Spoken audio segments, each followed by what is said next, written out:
Thank you. Hello, That's when Marty. you're in a hurry. Anyway, I want to welcome everyone. Shabbat Shalom. And uh, what I'm going to do, I got David, it. why don't you read what your opening missile while I get some papers together? Okay, thank you. ברוך Today will be אתה, אדוני, Oh, אלוהינו מלך העולם, אשר קידשנו במצוותיו, וציוונו לעסוק בדברי תורה. amen. Amen. It does. May Okay. we bless the Holy One who inspired the house to soak in the words of Torah. And let us say, Amen. Amen. Very good, Mary. Thank you. Go ahead, David. Okay, today will be quite short. It is a brief quotation from Romeo and Juliet that I think about every time I go out to look at the night sky. And it is so wonderful.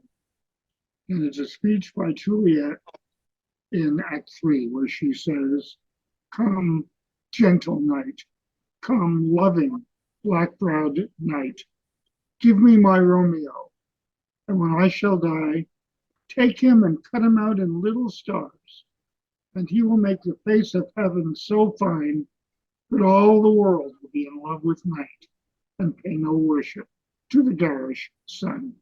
Thank you very much. I'm back to you. that's lovely. Thank you. Thank you very much, David. These are divrei Torah as well. These are words of wisdom and teaching as well as Torah. That's true. Well, I apologize for getting my messages mixed up, and I have to say Sue really helped get everything in place for me when I got home. Somehow I never got the message. I opened up my text messages, and lo and behold, while I was out driving, I received a text message, but I never answered texts. That Steve reminding me that it was not at the temple today, but on Zoom. So I apologize to everyone. Anyway, last week, I believe we ended on verse Numbers 9, and we're to begin on verse 15. 9. Is it 9? That's what I Numbers wrote 9? down. Okay. I thought we had covered that. Okay. Go ahead and we'll backtrack to verse 9. Grace, if you have a Could be book. wrong. 15. I have it. Yes. And the Lord spoke to Moses, saying, "Speak to the Israelite people, saying, when any of you or of your posterity who are defiled by a corpse or are on a long journey, offer it in the second month. On the 14th day of the month at twilight, they shall eat it with unleavened bread and bitter herbs, and they shall not leave any of it over until morning. They shall not break a bone of it. They shall offer it in strict accord with the law of the Passover sacrifice. But if a man who is clean and not on a journey refrains from offering the Passover sacrifice, that person shall be cut off from his kin, for he did not present the Lord's offering at its set time. That man shall bear his guilt." So now we're on 14. You want me to finish? Yes, It does sound just go familiar. through for the end of 14. "And when a stranger who resides with you would offer a Passover sacrifice to the Lord, he must offer it in accordance with the rules and the rites of the Passover sacrifice. There shall be one law for you, whether stranger or citizen of the country." Okay. Somehow I got it in my head. I thought we did this last week, but it's okay. Any comments about what Grace read? I need again where we are. Please let me know. We are Numbers 9. 9. We Okay. started on verse Okay. 9.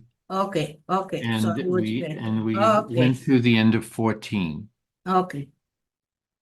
Yes, One thing Rabbi. that I noticed that's kind of cute is that there's a slightly different translation in my Bible here.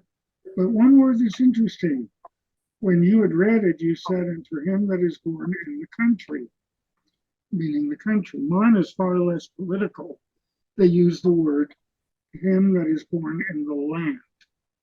Do you know which verse that is, David? Yes, it is 14. Okay. The last word of what you read. But the land kind of, I think, is less political, and especially what's been going on right now, kind of keeps things a little bit more interesting for me. But I appreciate the different word that is in your translation. It's something I don't think we've discussed much about the different translations and how they lead to different interpretations. I'm sorry, I didn't catch the nuance between the two translations that on which you're commenting, David. Okay, it was just very simple that in our reader today that said, "For him that is born in the land," at the very last word, a word For that one who was born in the land? one that is born in the country, I think she said. And my translation doesn't use the word country, which I think implies more of a political entity, but it says, "For him that is born in the land," which is a geographical area. And I just wanted to point that out. It's a trivial Yeah. little thing, but I think it's kind of fun. In Hebrew, it says alien, it says ger. Yeah, that's they're talking about resident alien as opposed to an official member of the tribe, if Yeah, you will, an Ezrach, who's the citizen. I was a resident alien when I first relocated to the United States. Uh, I'm very proud to be a citizen right now, but I think this translation thing it allows for different interpretations, which I think enhances the richness of what we're trying to do here. Mhm. okay. All right, Marty, if I Yes. can go back to the original summation question, Right. the Pesach Sheni, the second Passover, Mhm. is an opportunity. It reaffirms this message that if for whatever legitimate reason someone was not able to participate in the Right. Passover sacrifice a month earlier, second chances are always available in our tradition.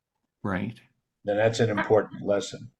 I As always thought that the second Seder was not an Israeli Seder. In Israel, we didn't have Shnei Sederim, two of But them. no, that's day one, day two. This is a month later. Ah, This is okay. Pesach Okay. Sheni. It's not Yom Sheni. It's Pesach Ah, Sheni. okay, Yeah, okay. it's on the oh, 14th of the next month. yes, Michael. Michael, you're muted. Yeah, based on, thank you, Marty. Yeah, what Rabbi Norman mentioned is extremely important. And that immediately took me to Yom Kippur, and I'd like to refer to the Orthodox, if I may, with the at the end of Yom Kippur, when the gate is closing. It doesn't close, as I understand it, if I'm correct. It doesn't close completely. It's left a little open for second chances to allow somebody to make their pledge either personally, privately, or out loud, and so God will never completely shut someone out and leave it a little bit open, if I understand that correctly. Very And good. I don't mean to detract from what we're talking about, but it just popped into my mind to say that. In some of the literature, And it's not a matter of Orthodox versus liberal. In some of the literature, the gates, there's still that opening until Shmini Atzeret, until the end of Sukkot. And there's a theme in some of the literature and in the liturgy, actually, in the prayers, of thanking God for allowing the gates to remain open all this extra time. Very good. Rabbi, when we were, and Rabbi Mary or Rabbi Norman, when I say Rabbi, it's fine. But this is a question for the rabbis. And when we were reading about this in the book of Exodus, there were two, at one time, in ancient times, there was the feast of the Paschal Lamb, and then there was the feast of the unleavened bread. The matzah, right? And does this relate to this, trying to, to say that within that time span between the two, that it's still a time for a Passover, and you can repent at a certain. I don't think anybody time. would want to be I don't know. Yeah, I don't think anybody would want to be eating only matzah for a month. No, True. right. True. But no, primarily, as I understand it, this was for someone who, for one legitimate reason or Right. another, travel, or poverty, whatever it might be, the person was not able to participate. You're right. It's not the Chag Hamatzot. It's not the unleavened bread. It's the Paschal sacrifice. Right. This is the second chance to do that. So it's different. So in ancient times, did they celebrate the one for the Paschal Lamb, one for the matzah, and one for in case you had some sort of event that prevented you from doing the first Seder, would a third Seder be done? A month after.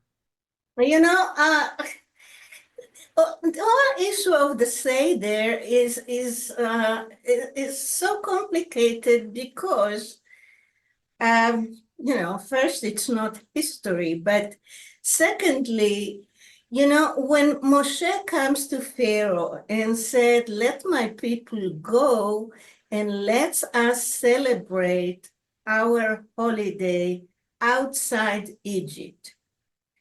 And that celebration is the Paschal offer. That's what they're doing there. The issue of matzah is because they rushed out and the bread didn't leaven. So we're talking about a different rule that came, or a second one that came here about the matzah. I'm at this moment, I'm reading this book, and I read this book that talks about the entire Torah, and I'm very, very into try to figure out how things work. But when I read about let us go for 3 days out of Egypt, and that's where it comes, the 3 days that we were advancing over Pharaoh that says, oy vey, these guys are not coming back. And we already have 3 days there. But it was about worshiping with a korban, with a sacrifice, and not with matzot. Okay. Am I right? Right. Yeah. Yes.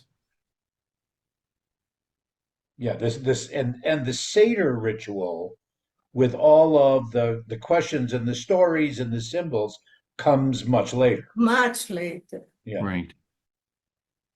Rabbi, when does that enter? You said much later, and then I'll get you, Michael. Well, you the order is set down in the Mishnah. Okay. Okay. Okay, yeah. Very good. Thank you for that. Yes, Michael.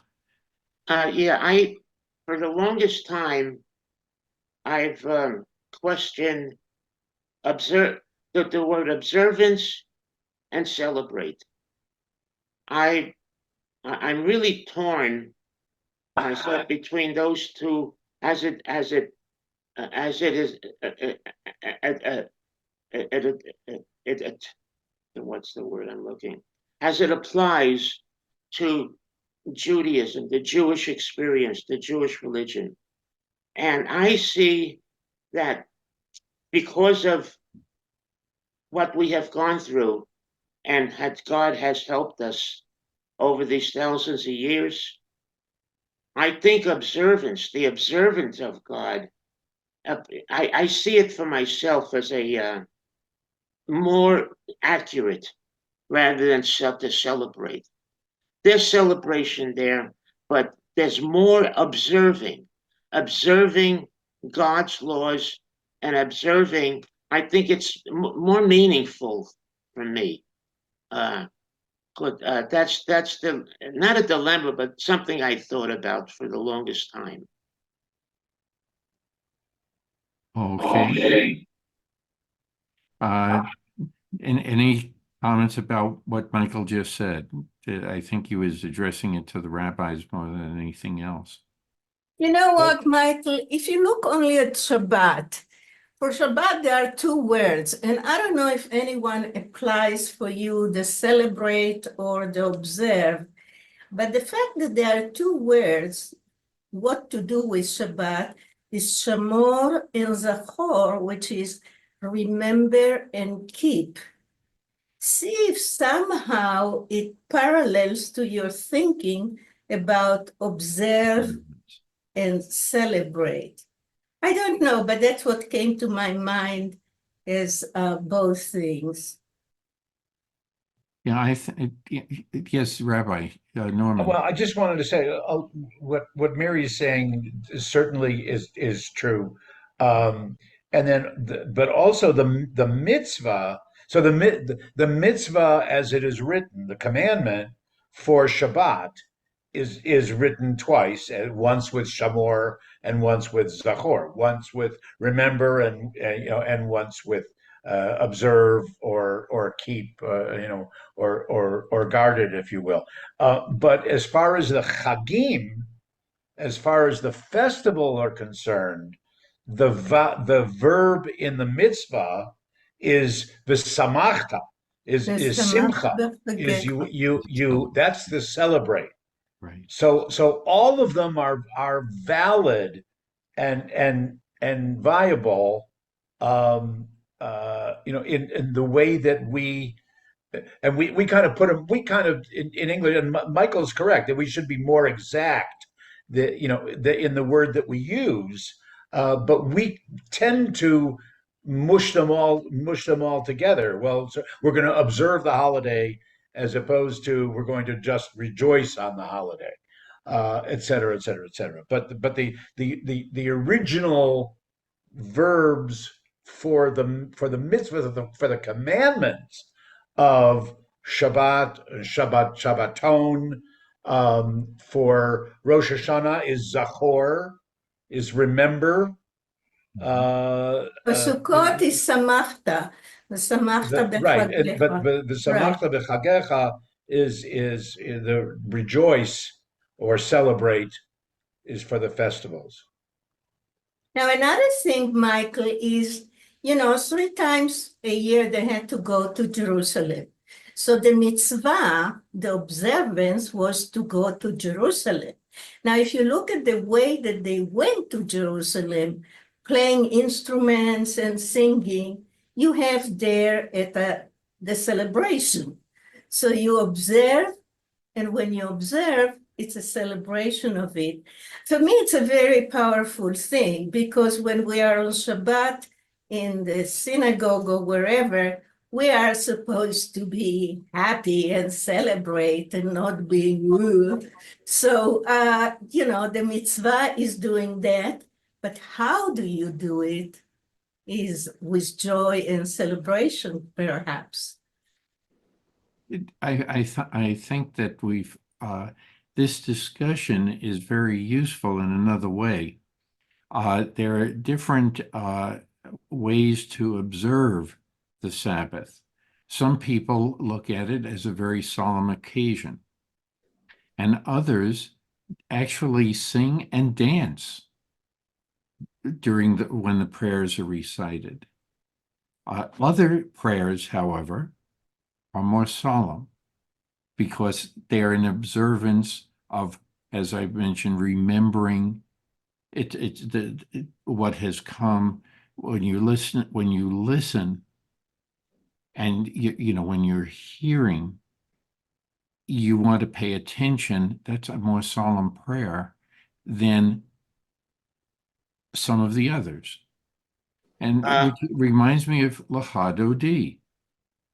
The singing and There are some temples that sing it in a very somber way, and there are others that sing it in a joyous tune. So who am I to say one is doing it the wrong way or one is doing it the right way? Doesn't make any difference. They're still celebrating in their fashion. Yes, Michael. yeah, thank you. The singing and the dancing is allowed in all the denominations of Judaism, I believe. However, in the Orthodox and also I believe the conservative, you have singing and dancing, but no playing of musical instruments. That's left out.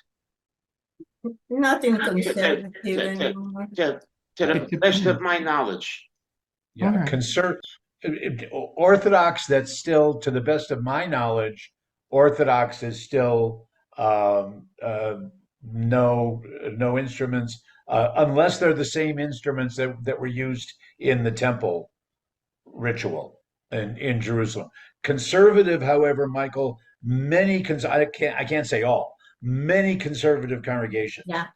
now use simple instruments, probably not electronic, but they might use acoustic. They might use, a piano. They might use a simple guitar or a flute.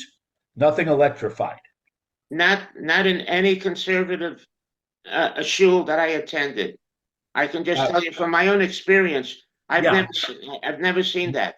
Not when I was growing up either, but now if you go, because you can see they're all on YouTube and whatever, they're all recorded, and you can, everything from mixed choirs to mixed gender choirs Tambourines and to pianos, yeah. instruments, if So not what even a string, quartet. So what differentiates the conservative from reformed? Well, there's still differences in the prayer book. There and different there's differences in questions of authority and kashrut, and again, 1 day, 2 day of celebration or observance of the of holidays and things like that. But as far as worship, the main Shabbat worship service. Now, some of them may say, okay, we'll have instruments on Friday night, but not on Saturday morning. Some might leave it up to, if it's a bar mitzvah, they might say, we'll leave it up to the bar mitzvah family. Because if it's a family that has much more traditional and Orthodox orientation, they may not want the instruments. And I know at least one congregation back in Detroit that's exactly what they do. The rabbi and the chazan sit with the family and they decide what the tone of the music would be at the service. They respect people's their own feelings about having instruments or not. But that's mainstream conservative now. It's not what you or I grew up with. It's totally different now. Two things. I follow on the holidays a on Zoom, a congregation in Los Angeles that I just love. And even during Yom Kippur, they The Temple use Sinai? no, Ikar Oh, Ikar. Yeah. Okay. Right. with That's Sharon Sharon Bauer. Brous. Yeah. Sharon, And she's the one so who gave the invocation at the convention this week. she is something, Yeah. something. In any case, Michael, I would recommend that you go into learning about the history of conservative and reform, because strange enough, the conservatives started the revolution rather than the reform, which is very interesting to read about. So really, I took a class, I don't remember all the details, of course, but it was very interesting to see the evolution and the reasons to move into a different type of thing. And as I said, this congregation that I attend is even on Yom Kippur, they play instruments. And Well, it's nice. if you go to other countries, in Curacao, everything was very conservative. Okay, excuse me, very orthodox, very orthodox. In Uganda, they incorporated much, much more music into the service than I was accustomed to. So I think that before we start saying it, it's depending on the custom in the part of the world, the town in that part, the community in the town that wants to practice one way or multiple ways of Judaism and how the services are conducted. But there's a tremendous spectrum around the world. Yes, yeah. And so once you recognize that, you say, you can't be critical of anyone because their different backgrounds are, even here in the United States, you go from one temple to another, things are done totally different. What point in a service do you do the blessing of the wine? The end. The end? I've seen it done Well, towards the beginning. the the funny thing, Margaret, if I may, and I'm smiling when I say, and Grace has wanted to jump into this Sure. too, but singing Kiddush or saying Kiddush is not supposed to be a temple or a synagogue That's right. tradition anyway. It's They different. started doing it because not enough people were doing it at home. So Right. they started to do it there. Right.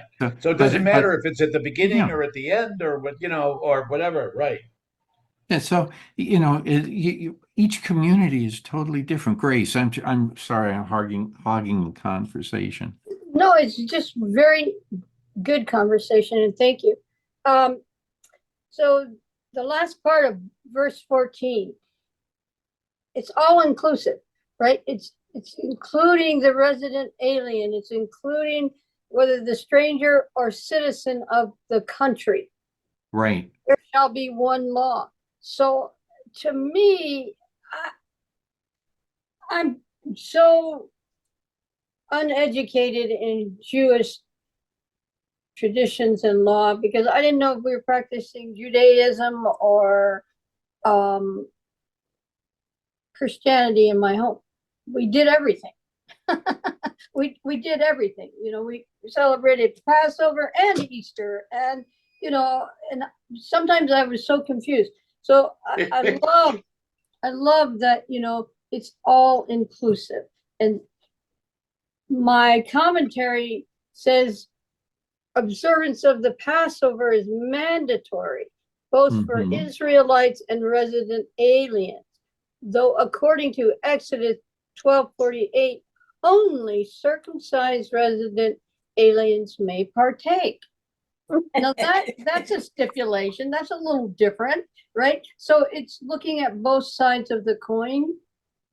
like you're saying, some conservative practice this way and, the Orthodox practice that way. And it just says to me that it's all inclusive. I've got this beeping going on and I'm trying to figure it out wherever it's, I don't know, we lost power the other night.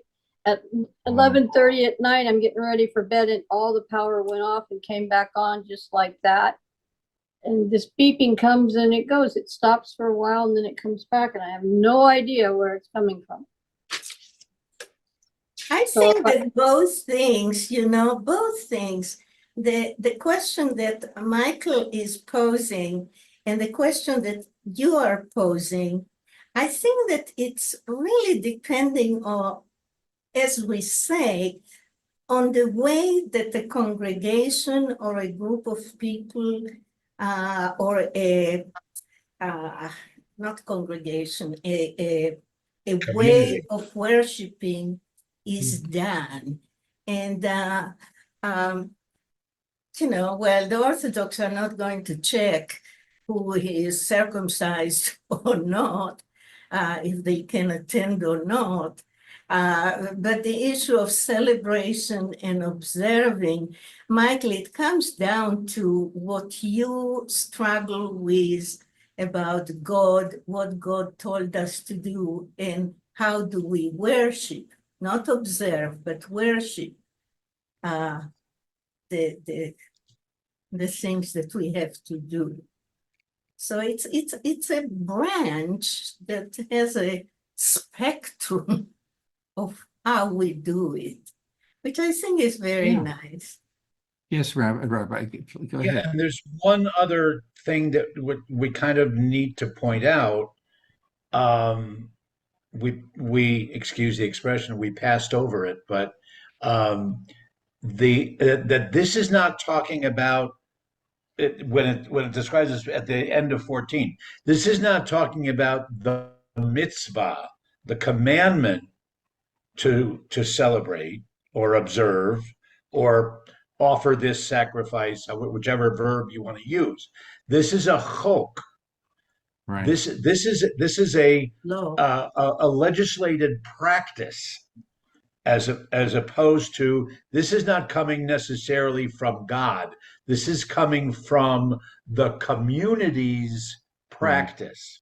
So if you're a resident alien, if you want to be acknowledged as a true member, like the citizens, like the native born, then you participate in these customs and legislated acts. Not you may not see it as a mitzvah, as a commandment. You may not have the experience with God yet. but So I it's not enjoy. necessarily the religious, it's more of a communal thing, in my mind. So there's a lot of, however, after saying all of that, I'm just going to add, for each of us, whatever makes us feel most comfortable, that's okay. Because if we didn't, we would have umpteen different churches, or, I'm going to call them churches, sort of like the Protestant religion.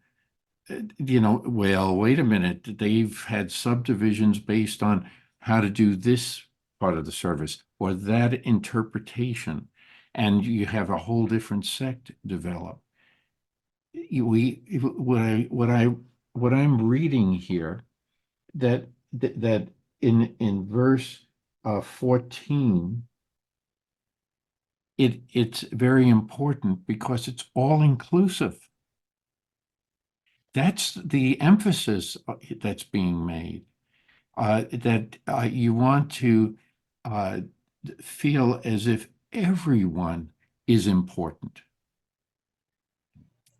Yeah. Yes, go ahead, Rabbi. And if I may, Sure.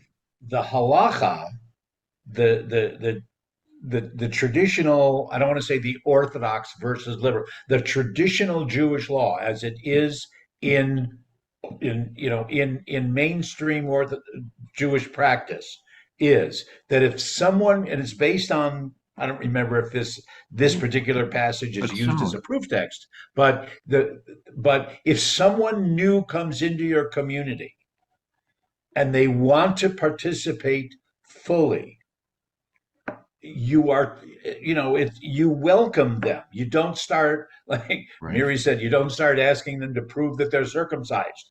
Right. You don't ask for paperwork to show, oh well, I was a member of Temple Sinai in Bellingham, Washington. You don't ask for that. You welcome them and invite them to participate fully, Right. even if their traditions, Marty, as you said, even if their traditions and customs might have been different, Right. but you still recognize them and invite them and validate their desire to be part of the community. So, I It's brought up. It's brought up incidentally. It's brought up in the debate of who can serve as the tenth in a minyan. right. If you're ready to start a service and you only have nine people there, and someone else comes in, who you don't recognize, you don't know them, you're allowed to consider them. They don't have to show, oh Sure. yes, definitely I'm Jewish, and da, da, da, da. It just, if they say, let me participate and help you in your religious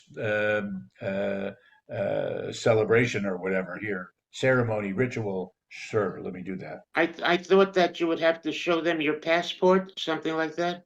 Yeah, yeah, No, yeah. In Germany, you had to because it says if you're Well, I Jewish didn't or expect to not. get a big speech out of that one. I was just joking. Yeah, I know. Okay. But I guess I and now understand. it has to be your real ID. And we all have to have that new real ID on your driver's With the- license. yeah. Well, no, the Yes. star. You have to have a little star up Right. there. Uh-huh. Anyway, Marty, thank you. That really made a very, very strong point with me. I didn't really consider that, but it does. It's really common sense. It boils down to that. I understand. I appreciate that. Thank you. You're welcome. I'm just going to say one other thing.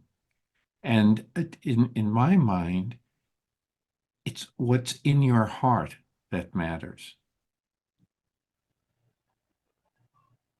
That's all I'm going to say. So I think that if the intent is there to perform the Passover service, it's what's in your heart that's going to dictate if you're truly going to follow it. You know what our smart father said is keva and kavana, which is you have to do it on regular basis and Sure. from the heart. So both of them need to appear. Yeah. You have to have a say there, and then see if you feel or not. That's right. I think it's a very lovely thing, and it's a very difficult thing to do. I need to push myself to be in my studio every single day, It's hard otherwise work. It's nothing hard will work. happen. It's hard work. It's a break in the routine. You know, Marty, when I joined the temple 19 years ago, when I came from California, because originally it was Orthodox for me my first 18 years of life, and then 38 years in this conservative shul in Hollywood, and then I came here. I retired here, and so I looked for the a shul, and I found this Bet Shalom Temple Center, and and it was a shock. It was a culture shock almost. I didn't realize what this is all about, and so naturally I was thinking about my past two experiences in Judaism, and I find this place. And so it was really, I asked questions and this and that, which I should have never done, because I kind of put the foot in my mouth, and just roll with the punches, as they say. But then I figured out, I learned, and And I guess I was just stubborn, this is what this is, and just leave it alone and go, either I want to be there or I don't. So I decided to go and just be part of everything. So, Now, speaking of all of this, I'm going to ask David what his experience was coming from an Orthodox community in Montreal and different ways of practice of Judaism in his corner of the world in Montreal, because they also have had conservative and reform temples, but also coming to the United States. Thank you. David, I'm sorry I'm putting you on the spot, but I think it's important for people. I think to it is understand important too. While I was listening to this fabulous conversation, which I, by the way, am thoroughly enjoying, it brought me back to the days of my youth when I was at the Torah Synagogue in Montreal. They had a choir there, and they still do, and all of the music they do for services is done a cappella without musical instruments. And they had tunes that they used that put me to tears. And, my brother looks at me and says, "What's wrong, David? What's wrong? Why are you crying?" And I said, "The music is so beautiful and so lovely." And so I'm really not able to get off the spot you put me on, but except to say that that Judaism for me is a religion of joy. I think if we feel musical as Michael does with his lovely piano, it's part of our faith to see joy in life, not to worry about if our laptops don't work, but instead just to find the moments of joy. Even my brother, who has had very difficult times in his life, I think is entitled to see those moments of joy. And I asked him once. I'm fine with you having it. I was just asking what it covered. I'm enjoying. Okay, let me get my train of thought here. But I'm enjoying the idea of joy in religion. It is so important to us. It makes us live longer, and it makes us enjoy life more. I think that's vital. And before I go on and on, I better give back the podium to you, Marty. Thank you David, for sharing, David. The, Yes, the Rabbi. choir at Sharei Shemaim was an all-male choir, I assume, yes? Yes, it is. Was, and I believe is. Ah, But boy, okay. they are so good to do that. And the tunes, some of them are mournful, some of them are joyful. You want to get up and dance right in the service, but they're so meaningful, and they provide this new open window to the service. But I almost like to think that the music is so good that even God is applauding. Very good. Very good. Any other discussion? By the way, this will come up again later, and there's more to discuss. But To no one's surprise. that's right. And so, if somebody would care to read, David, would you care to read? And then Michael, I'll call on you, and we'll make the rounds. All right, and we're on 15. Yes. And Why on don't you the read day, from 15 all the way through the end of 23. okay, I've got it. You'll get the bill. And on the day that the tabernacle was reared up, the cloud covered the tabernacle, even the tent of the testimony. And as even there was upon the tabernacle, as it were, the appearance of fire until morning. So it was always. The cloud covered it, and the appearance of fire by night.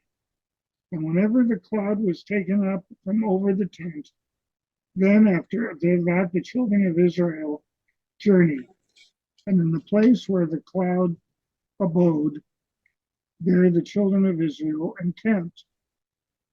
At the commandment of the Lord, the children of Israel journeyed, and at the commandment of the Lord they encamped. As long as the cloud abode upon the tabernacle, they remained encamped. And when the cloud tarried upon the tabernacle many days, then the children of Israel kept the charge of the Lord and journeyed not. And sometimes the cloud was a few days upon the tabernacle. According to the commandment of the Lord, they remained encamped, and according to the commandment of the Lord, they journeyed. And sometimes the cloud was from evening until morning. And when the cloud was taken up in the morning, they journeyed. Or if it continued by day and by night, when the cloud was taken up, they journeyed.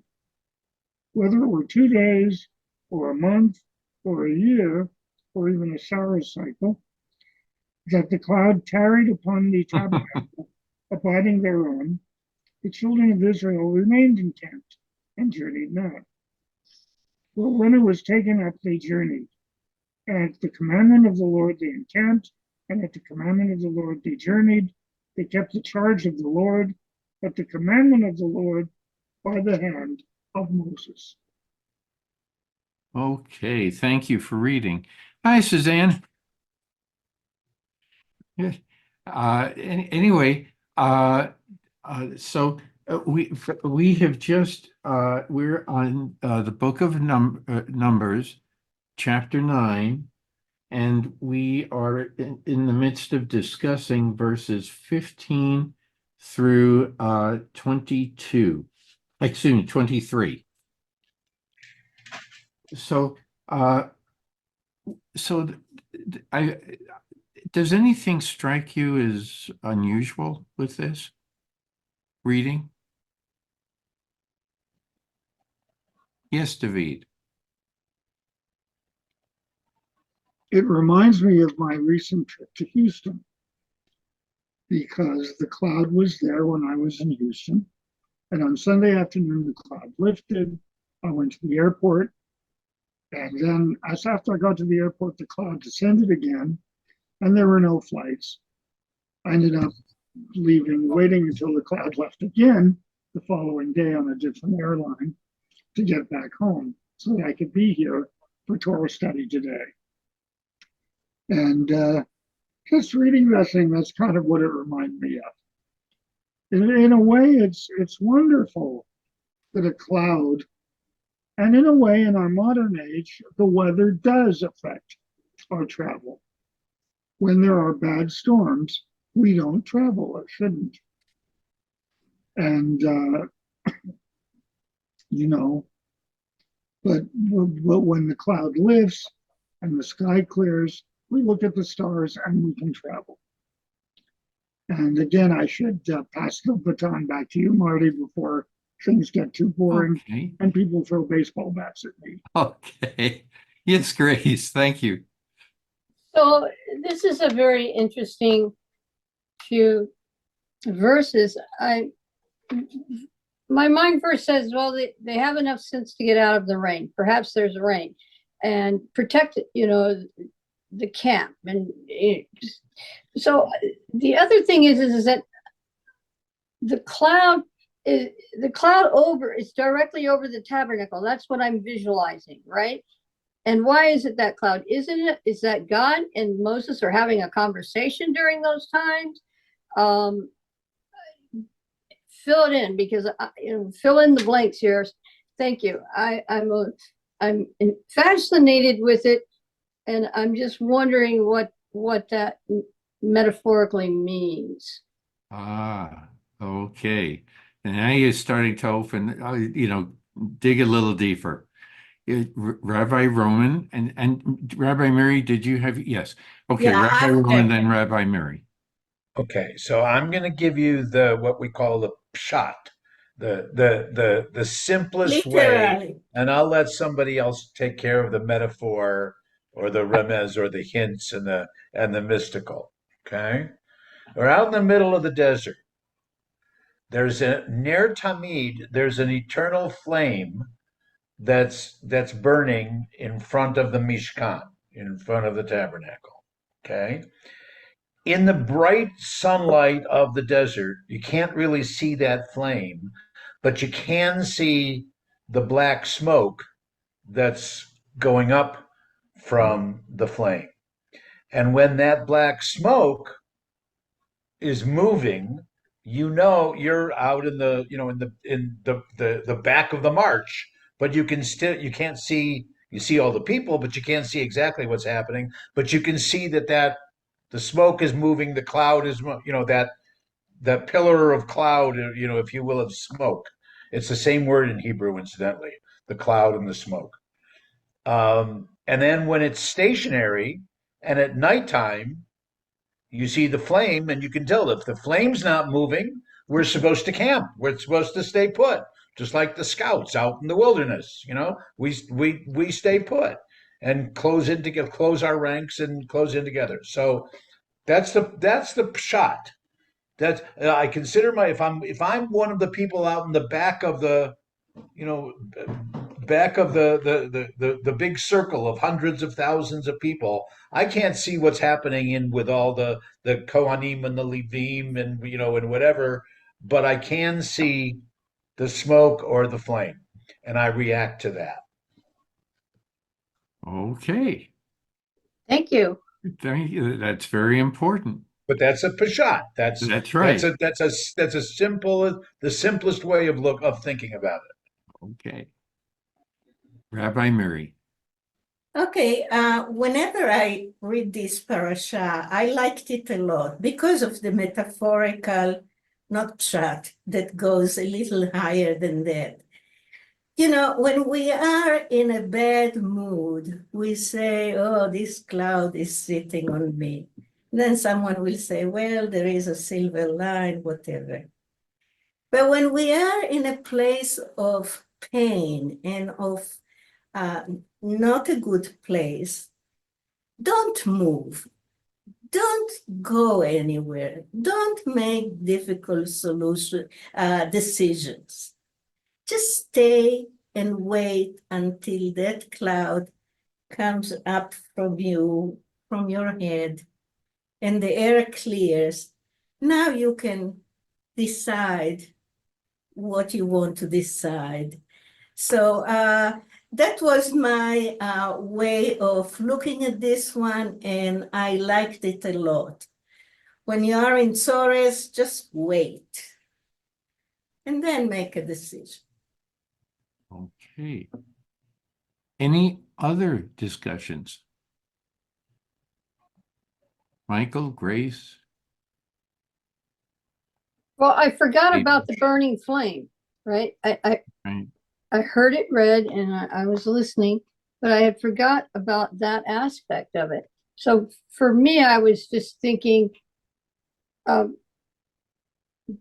Mount Sinai and going up the mountain when Moses and Aaron went.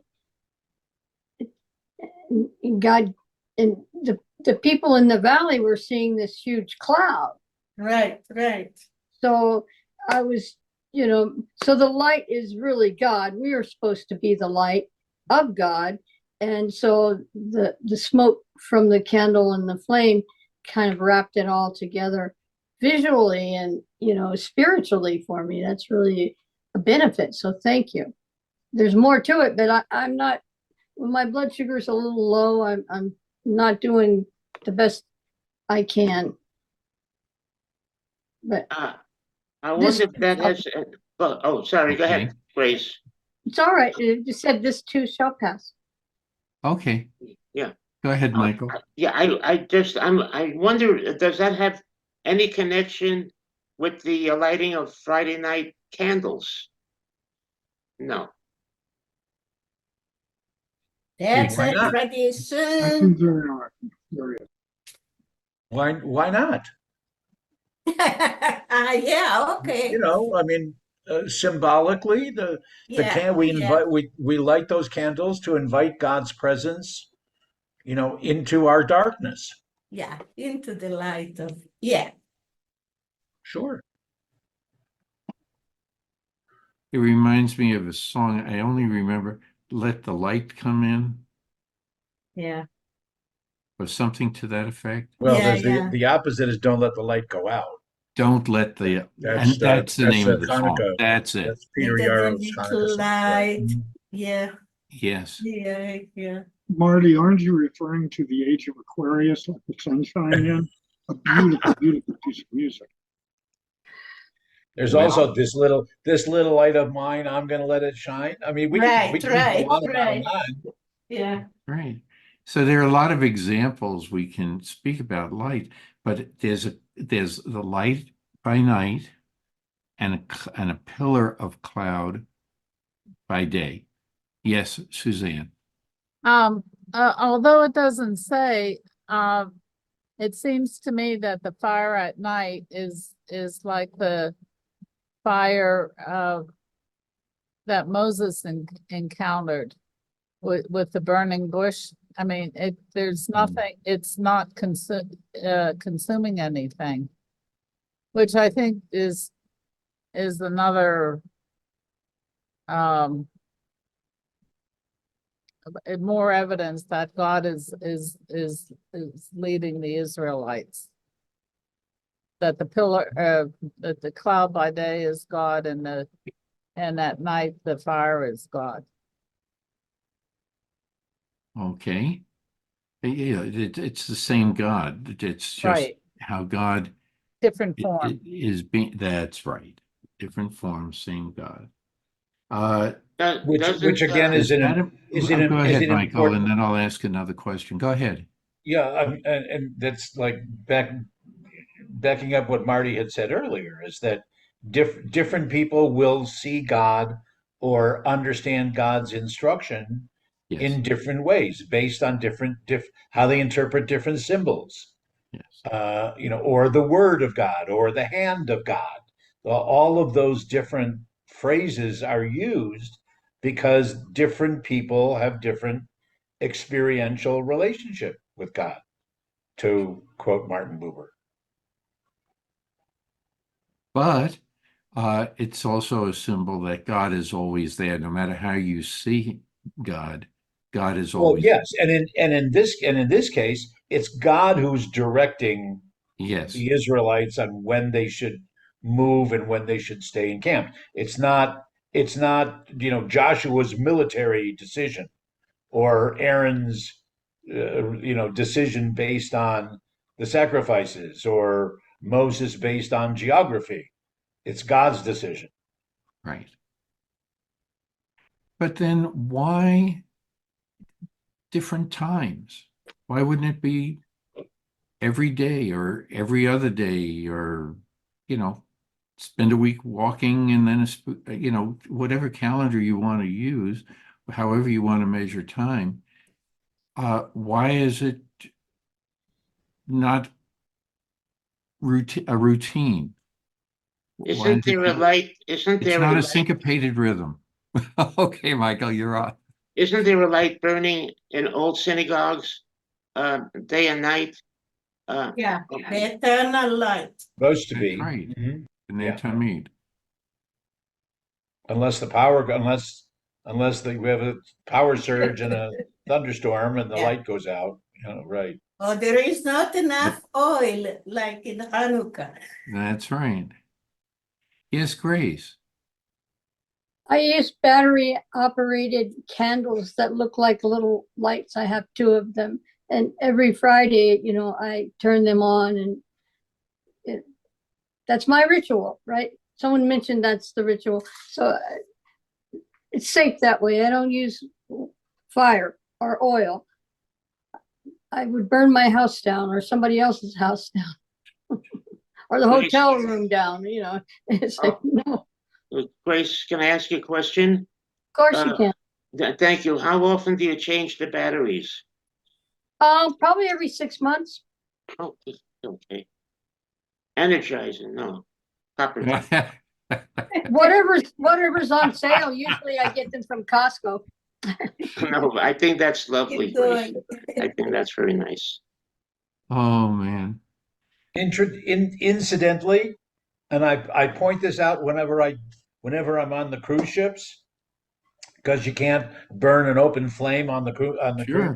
cruise ship, that according to the chief rabbis of the Israeli army, to use battery, like Grace is talking about, either for Shabbat or for Hanukkah, is perfectly kosher.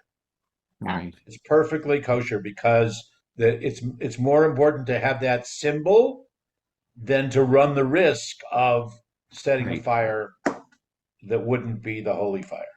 Right. And not to be outdone, there is even an app for your phone.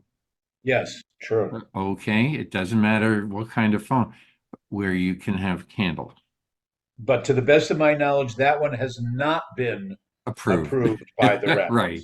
Yet, Right. yet. Yeah. Yes, Yes. yeah. But Right. sometimes you're in a situation where you have no other choice. True.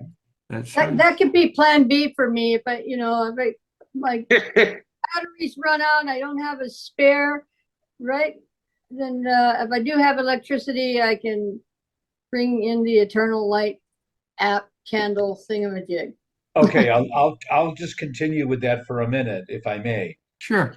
So they ask in the Talmud, what happens if you don't have candles, if you don't have anything that can represent the candles, or whatever, and it gets to be Shabbos is coming, and and whatever, is just picture it in your mind, is thinking the last time that you did have those candles.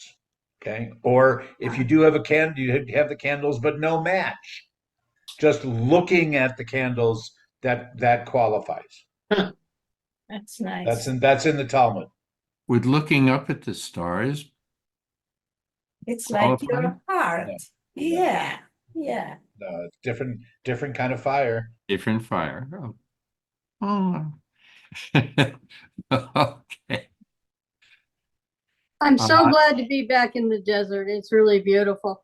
I just want you to know I brought this weather with me, and I wanted the rain to come and it to be cooler. And God and I talk a lot. So I just said, Thank you.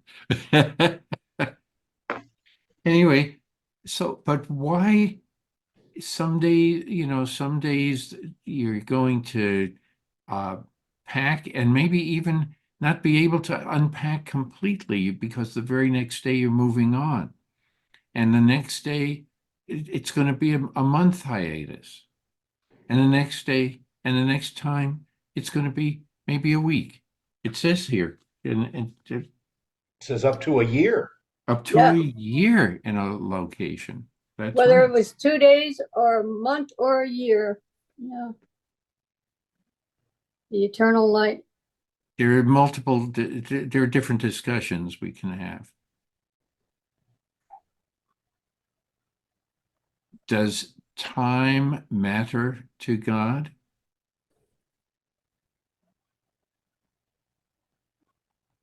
I would like to suggest that it does. I think, just as Shakespeare refers to time 57 times in Macbeth, and he even gives time a character, as a character in Macbeth, I think that, just to answer your question, I think that God does take time very seriously. And Yeah, I think so. Yeah, I think time does matter to God. Uh,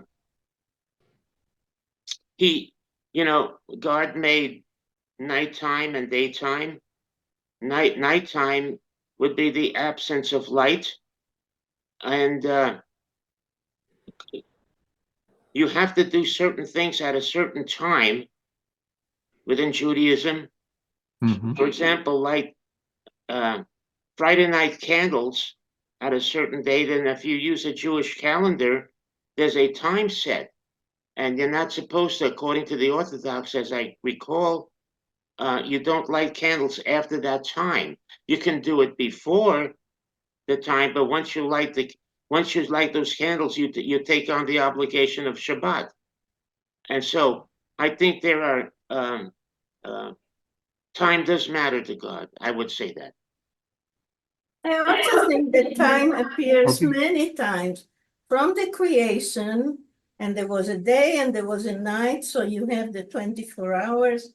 And then you have to do it on the 14th day of the month of so and so, you have to do this. And 2 months after, you have to do that.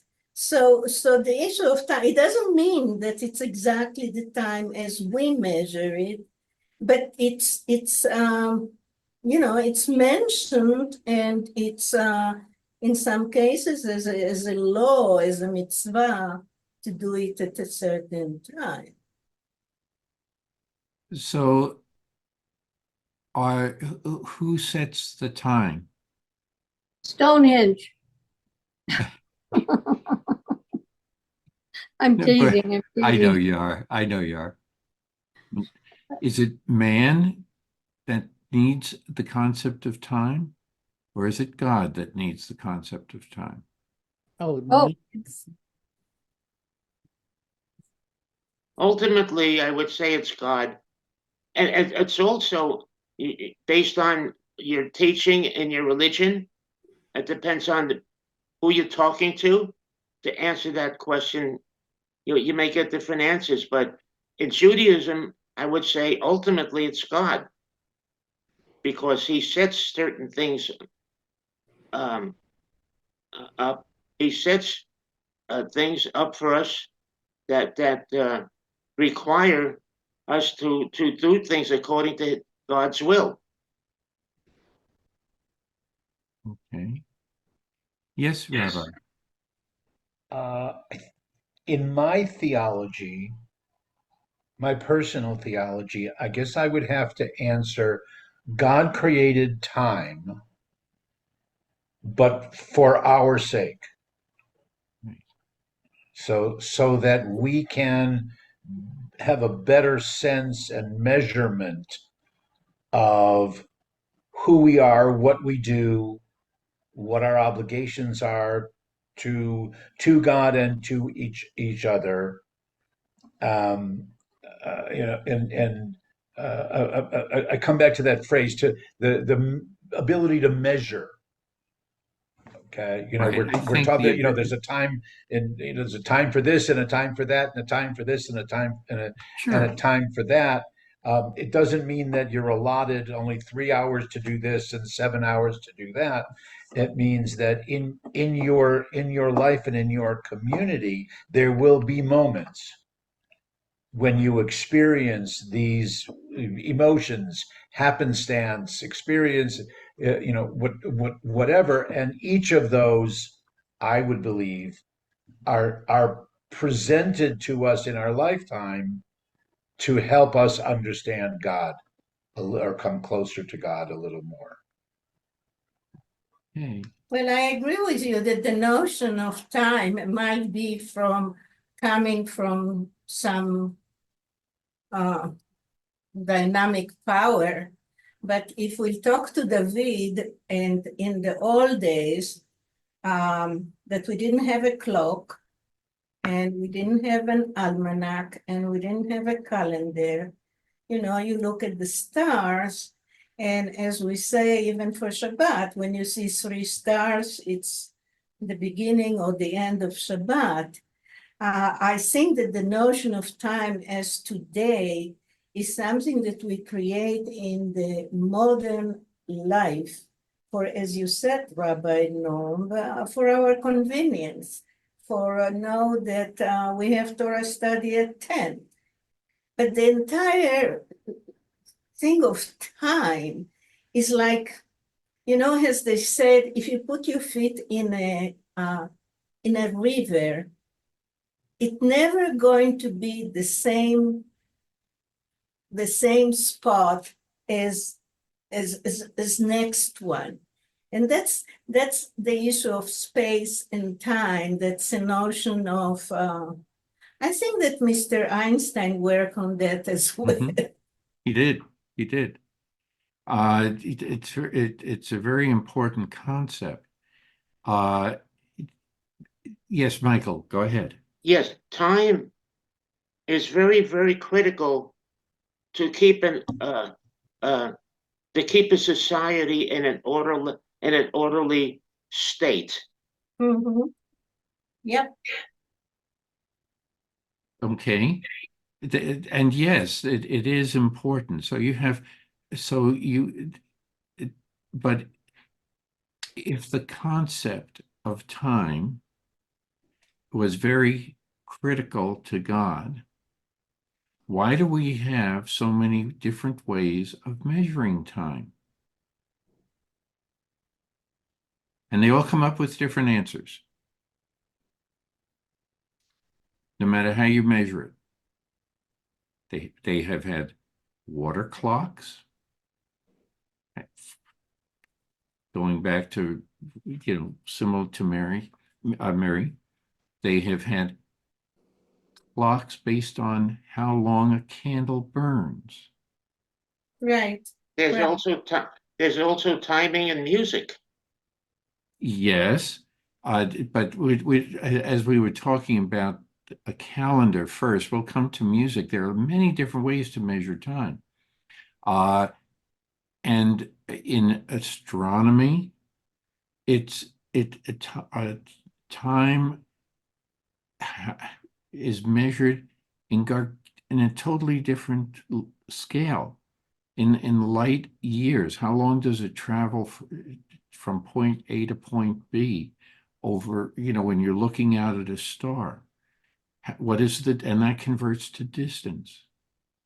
What happens, and in music, there are different clocks, different meters, and different groups favor the same.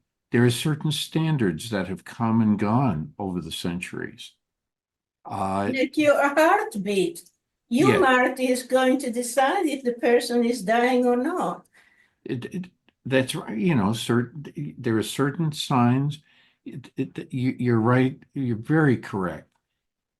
If you carefully measure the growth of a plant, each plant has its own time. I mean, this is Ecclesiastes. We're talking about this, and so how do we understand it in what we have just read? Sometimes every day, sometimes every other day, sometimes every week, sometimes every year, moving from place to place, and it's interspersed. It's not the same. It's not steady. Year 1, year 2, year 3. It's day 1, day 3, a week, a year, 2 weeks, a day. What do you take away from that? Well, and we know that nature is the one that determines when is the spring and when do we sow and when do we reap. And so the holidays in our tradition are very attached to all the agriculture in our tradition is attached to nature. The same with the days, the sunrise and the sunset. So these are signs that were before our clocks. And as Rabbi said, the clocks and as Michael said, keep our social life or society in some kind of order. But I believe that in the past, it was the same kind of thing. You know how they decided when the month started that in Israel they had to have 2 witnesses and they had some fire and the fire came and they had to testify that they saw 2, and that's why you have 2 days of Rosh Hashanah in America and not in Israel, because until the fire arrived there, it was too late to make sure that you do it on the right time. But there were things that we did in the past, realizing how much we need as a society, some kind of order, as time is for order, instead. That's what we would like. Go ahead, Michael. I just celebrated my 80th birthday, Mhm. and I would say, where did the time go? The time went, and so this is, and I think about that because as I get older, time and every day goes so quickly. It's an illusion, I think. What happens with the human, with my brain when I think Okay. about this? Where did the time go? Why is it so short? And when I get up in the morning, I'm ready to go to bed. Almost, the day just passes. The time passes so quickly. When you're younger, it doesn't. As I remember when I was younger, it didn't seem that way, as I could recall. But now it's different. So this discussion of time is for me, is very, very interesting. For those interested in this, it can be there. Michio Kaku in some of his writings, he discusses variations in measuring time, and also how the concept of time changes as we age, which is very interesting. So this is and there are a lot of studies, the scientific concept studies. the concept of time changes as we age, or our experience of time changes. Experience of time. Yeah, Is okay, a better all way. right. Okay. One thing I Yes. would like to say, going back to the original question that Marty asked us to, does God handle time or do we? I believe that I agree with our rabbi that God did create, along with the rest of the world, the passage of time. But he left the measurement of it, the watches, the clocks, to us. And so I just wanted to say that little division thing about time. The other thing, of course, when we get on to Einstein and the idea of space-time that he introduced in the 1916 in his general theory of relativity, that in cosmic time, when we look out into space through a telescope, you can see something easily that is 2 million light years away. It means we are looking at that thing, that galaxy out there, as it appeared to be when humanity was just beginning here on Earth. And then if we transfer that a little bit further, if we ask the light, did it arise? Well, how was your trip?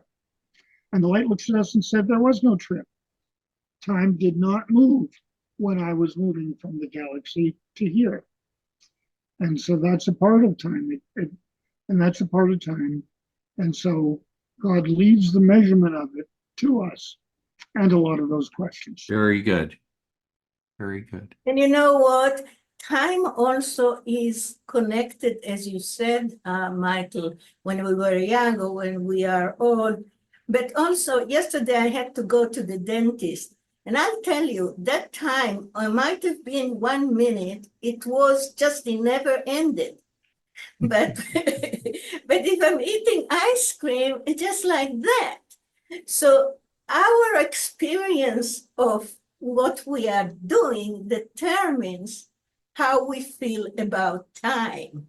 I think that's interesting too.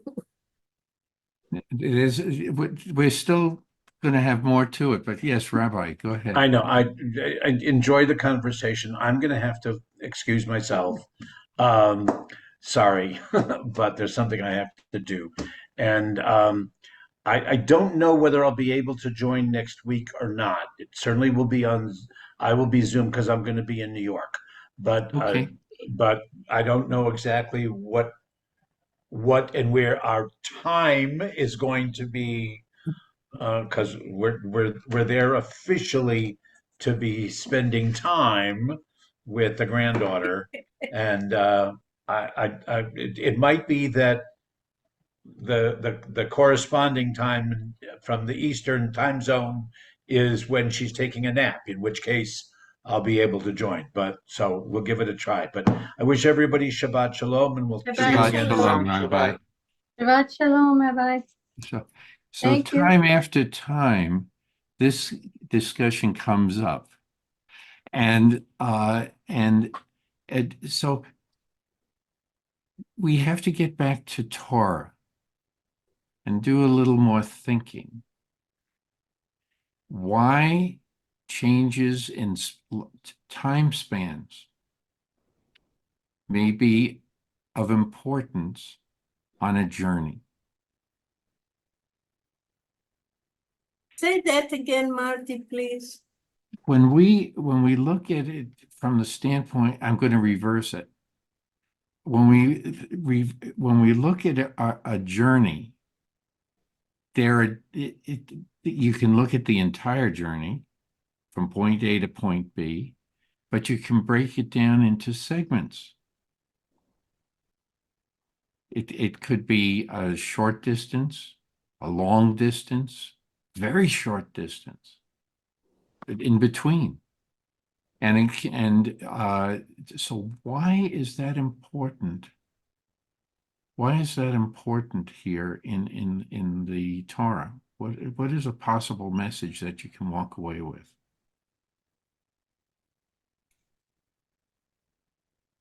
Okay. I'm going to change the wording a little differently. Life is a journey. Going from point A to point B. In our individual cases, it's from when we are born to when we die.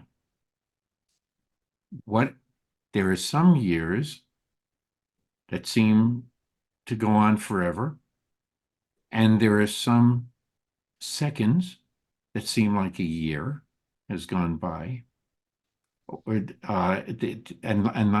But what is taking place at each one of these intervals? The dynamics of that period of time. If you are engaged in something very enjoyable in your life, that seems to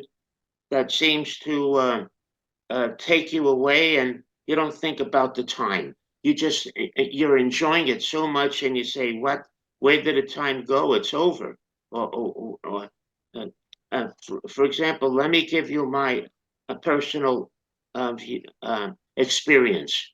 I performed for 42 years in Hollywood and Southern California with my musical partner, not my partner, but musical partner, James Hudson. And we talked all the time on the phone. Unfortunately, he's not doing well at all. But we talk about, what do we talk about? We always talk about our time together in music. It was so enjoyable. And those 42 years just went by so quickly. And we reminisce about that. So I think for me, I could answer it that way. Okay. Yeah. A couple of other things. We can look at spans of time that it takes over a lifetime growing up,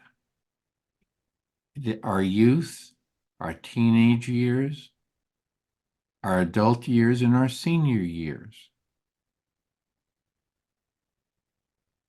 Does anything come to mind yet? Yes. You go to school. You may go to higher education. You may not. You may learn a trade.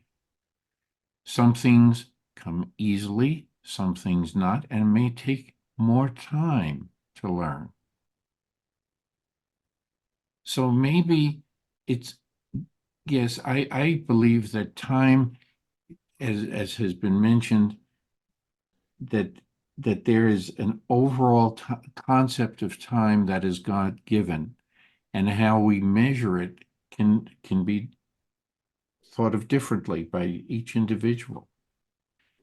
But in the context of the Torah, is this based on learning experiences? How long did it take the Israelites to learn something new? Took never. They had to die first. There are some well, these are things that oh, I have to, how long does it take to learn how to prepare the meal properly, or to conduct the Sabbath service properly, or to do a particular mitzvah? There are different ways of looking at this, but maybe it took different amounts of time for different learning experiences to occur. I have a comment. Go ahead. So time is like a measure of change. So we change Sure. from being, this age to, for instance, Axel's a teenager now, right? So there's time that changes. It creates a change. There's the seasons change at a specific time. Sure. That's the measurement of it, right? The measure of change. I'm not smart, but I looked it up. So I was just wondering if we apply it to what we've just read this morning, it's the terrain that they're traveling on may be dangerous at certain times of the night or day. Good point. So in God's guiding them, and they're trusting in God at this point, at least trying to, I would imagine, in hundreds of thousands of people. Manna Shevitz, that's just extraordinary, right? Something to consider. Everything is time, everything is measured, every math, music, art, the essence of life, is measured by time. So that's all I have. I just thought I'd share it. And all of these, have different gaps or rests or delineations. Yes. And so you can see it in so many different ways. So it becomes a very important concept.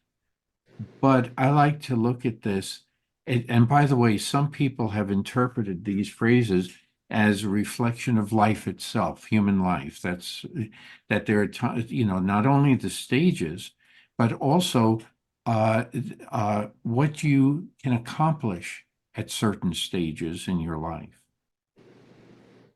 Yeah.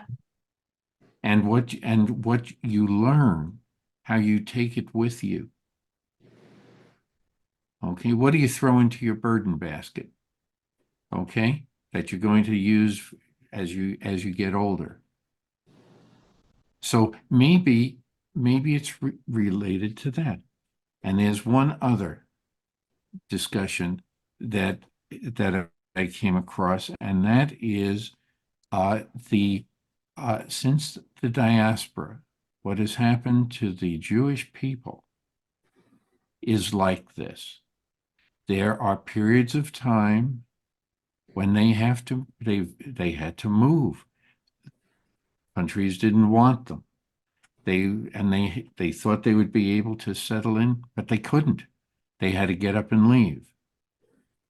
Okay, and a whole series of things. So some people have considered the time spans during the Holocaust. There were good times and there were bad times.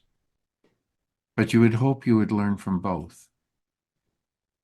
Okay, and if you look at it from that standpoint of what's happened to the Jewish people, that has had, if we look at our modern world today, Okay, we had a number of years that it seemed pretty peaceful.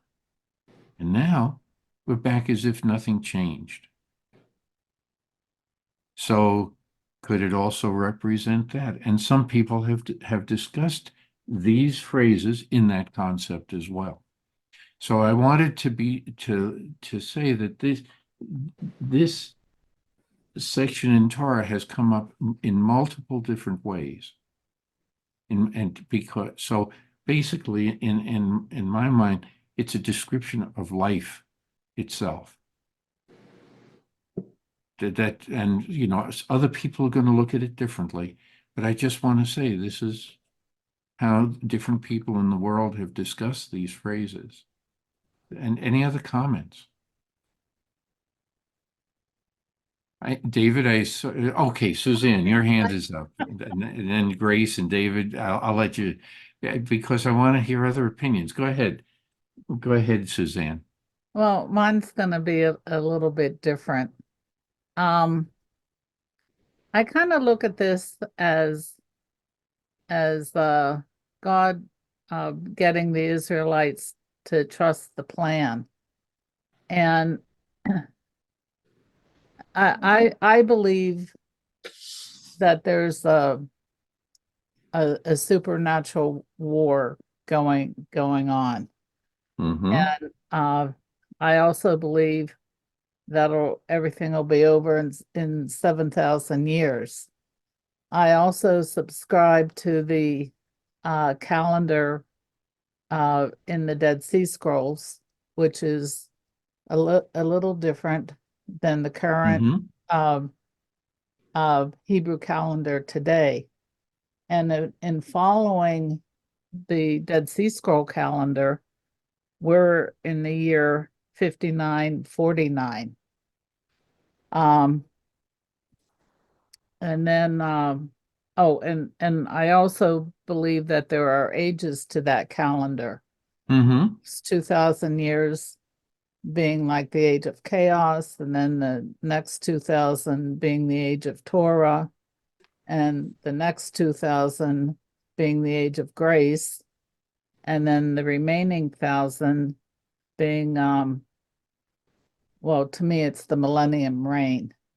And then after that, all the evil, all the bad stuff on earth is all wiped out, and there'll be a new heaven and a new earth, and who knows what God has planned for us after that. But we don't know much beyond that. So I mean, that's a pretty big plan. Yeah. And so I see these steps that the Israelites are going through as kind of like baby steps in learning to trust timing, to trust God, and as they go along, they will learn more and more. And that's how I see it. Thank you. Thank you. Very nice. Grace, you're up next, and but I see you writing. So I just was trying to make a comment that I forgot to mention that, poetry is timing. Yes. Well, everything has time. Everything is math, really. The whole is for me. I used to be pretty much a mathlete, but I can no longer do it. And it's timing is in poetry is very beautiful and important. I didn't do well in poetry in college, but I got through it and I learned a lot. I always want to thank David for his poetry and his readings. Yes. Thank you, Michael. You had your hand up before that you wanted to say something. No, I didn't. Okay. Not at this time. Thank you. Okay. Not at this time. Okay. That's good. Thank you, Rabbi. It's a very common word in our language, in everyone's language. Yeah. Anyway, any other comments that anyone wants to make about time? It's time to finish. Yes. So if there are any other announcements that people want to make or otherwise,